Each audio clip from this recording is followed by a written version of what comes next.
ಇನ್ನು ಜೈಲಿನಲ್ಲಿ ದರ್ಶನ್ ರಾಜಾತಿಥ್ಯ ನೋಡಿ ಶಾಕ್ ಆಗಿದೆ. ಪ್ರಕರಣದ ತನಿಖೆ ಬಗ್ಗೆನೇ ಅನುಮಾನ ಮೂಡಿದೆ. ಪಬ್ಲಿಕ್ ಟಿವಿಗೆ ರೇಣುಕಾಸ್ವಾಮಿ ತಂದೆ ಕಾಶಿನಾಥ್ ಶಿವನಗೌಡರು ಹೇಳಿಕೆ ಕೊಟ್ಟಿದ್ದಾರೆ. ಅಧಿಕಾರಿಗಳನ್ನು ಸಸ್ಪೆಂಡ್ ಮಾಡಿದ ತಕ್ಷಣ ಅದು ಪರಿಹಾರ ಅಲ್ಲ. ನಿಜ, ಹೈಕೋರ್ಟ್ ನ್ಯಾಯಾಧೀಶರ ನೇತೃತ್ವದಲ್ಲಿ ತನಿಖೆ ಆಗಬೇಕು ಅಂತ ಕೂಡ ಅವರು ಆಗ್ರಹಿಸಿದ್ದಾರೆ. ರೇಣುಕಾಸ್ವಾಮಿ ಅವರ ತಂದೆ ಕಾಶಿನಾಥ್ ಶಿವನಗೌಡರ ಆಗ್ರಹ ಇದು. ಪರಪ್ಪನ ಅಗ್ರಹಾರ ಜೈಲಲ್ಲಿ ದರ್ಶನ್ಗೆ ರಾಜಾತಿಥ್ಯ ಸಂಬಂಧಂತೆ ಈಗಾಗಲೇ ರೇಣುಕಾಸ್ವಾಮಿ ಕುಟುಂಬಸ್ಥರಲ್ಲಿ ಭಾರಿ ಆತಂಕ ಮನೆ ಮಾಡಿರುವಂಥದ್ದು. ಈ ಬಗ್ಗೆ ನಮ್ಮೊಂದಿಗೆ ಮಾತನಾಡಲಿಕ್ಕೆ ಅವರ ತಂದೆ ಕಾಶಿನಾಥ್ ಶಿವನಗೌಡರು ಇದ್ದಾರೆ. ಅವ್ರು ನಾನು ಮಾತನಾಡಿಸ್ತೀನಿ. ಸರ್, ಈಗ ಜೈಲಲ್ಲಿ ದರ್ಶನ್ ಅವರಿಗೆ ರಾಜಾತಿಥ್ಯ ಕೊಡ್ತಿದ್ದಾರೆ ಎಂಬ ಸುದ್ದಿ ಕೇಳಿ ಬಂದಿದೆ, ಏನು ಹೇಳ್ತೀರಿ ಸರ್?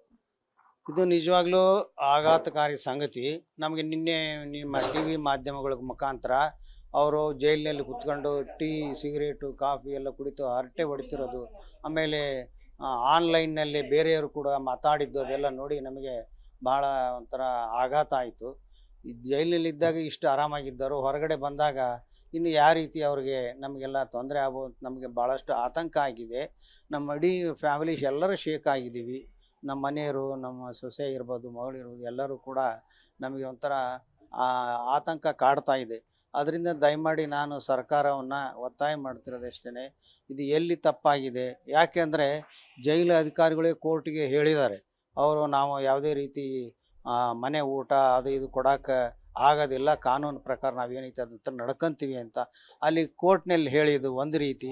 ಆದರೆ ಇಲ್ಲಿ ನಿಜ ಸಂಗತಿನೇ ಬೇರೆ ಇರೋದ್ರಿಂದ ನಮಗೆಲ್ಲೋ ಒಂಥರ ಅನುಮಾನ ಮೂಡ್ತಾ ಇದೆ.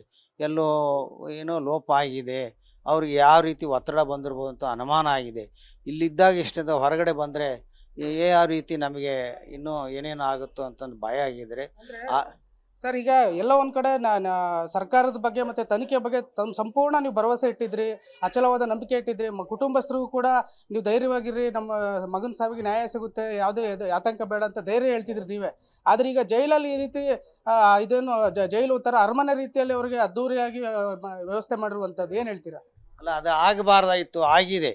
ಯಾಕಾಗಿದೆ ಅಂತಲೂ ಗೊತ್ತಾಗ್ತಿಲ್ಲ. ಯಾಕಂದರೆ ಅಲ್ಲಿ ನ್ಯಾಯಾಂಗಕ್ಕೆ ಅವರು ವರದಿ ಕೊಟ್ಟ ಪ್ರಕಾರನೇ ನಡ್ಕೋಬೇಕಾಗಿತ್ತು. ಅವ್ರಿಗೂ ಕೂಡ ಯಾಕೆ ಹಿಂಗೆ ಮಾಡಿದ್ದಾರೆ ಅಂತ ನಮಗೆ ಭಾಳಷ್ಟು ಆತಂಕ ಆಗಿದೆ.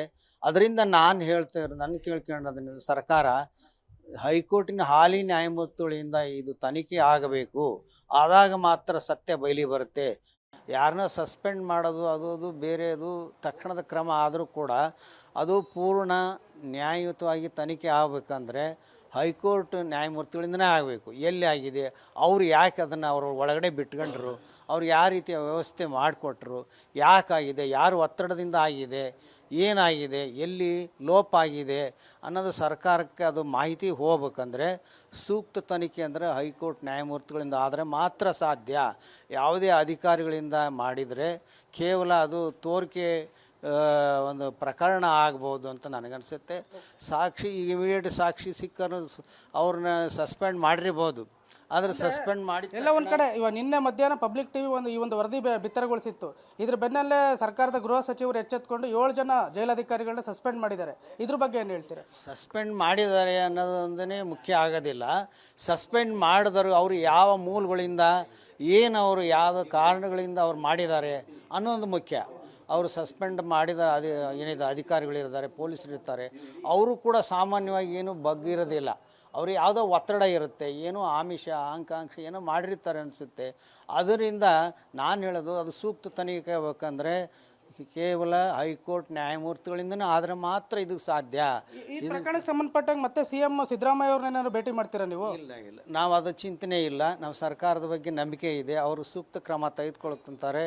ನಮ್ಮ ಗೃಹ ಮಂತ್ರಿಗಳಿರ್ಬೋದು, ಚೀಫ್ ಮಿನಿಸ್ಟರ್ ಇರ್ಬೋದು, ಅವರು ನಮಗೆ ಮೊದಲೇ ಭರವಸೆ ಕೊಟ್ಟಿದ್ದಾರೆ, ನಾವು ಯಾವಾಗಲೂ ನಿಮ್ಮ ಪರ ಇರ್ತೀವಿ, ನಿಮಗೆ ನ್ಯಾಯ ಒದಗಿಸ್ಕೊಡ್ತೀವಿ ಅಂತ ಅವರು ನಮಗೆ ಹೇಳಿ ಹೋಗಿದ್ದಾರೆ. ಮನೆಗೆ ಬಂದಾಗೂ ಹೇಳಿದ್ದಾರೆ.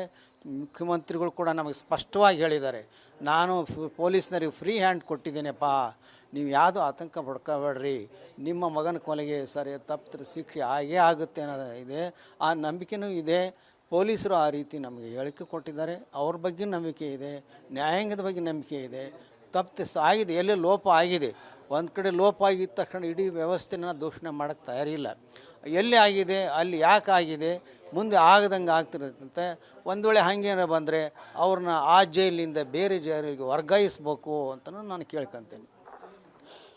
ಒಟ್ಟಾರೆ ಇದಿಷ್ಟು ಮೃತ ರೇಣುಕಾಸ್ವಾಮಿ ಅವರ ತಂದೆಯವರಾದಂಥ ಕಾಶಿನಾಥ್ ಶಿವನಗೌಡ ಅವರ ಮಾತು. ಕ್ಯಾಮ್ರಾಮನ್ ಅರ್ಜುನ್ ಜೊತೆ ಸಿದ್ದರಾಜು, ಪಬ್ಲಿಕ್ ಟಿವಿ, ಚಿತ್ರದುರ್ಗ. ನಮ್ಮಲ್ಲಿ ಕಾನೂನು, ರೀತಿ, ನೀತಿ, ನಿಯಮಗಳೆಲ್ಲವೂ ಕೂಡ ಚೆನ್ನಾಗಿದೆ, ಫಾಲೋ ಮಾಡಲ್ಲ. ಬೇಲಿನೇ ಎದ್ದು ಹೊಲ ಮೀಯುತ್ತೆ. ಯಾರು ಕಾನೂನಿನ ರಕ್ಷಕರಾಗಬೇಕೋ ಅವರೇ ಭಕ್ಷಕರಾದರೆ ಇಂಥದ್ದೆಲ್ಲ ಸಹಜ. ಬಡವರ ಸ್ಥಿತಿ ಮಾತ್ರ ಅರಣ್ಯ ರೋದನ.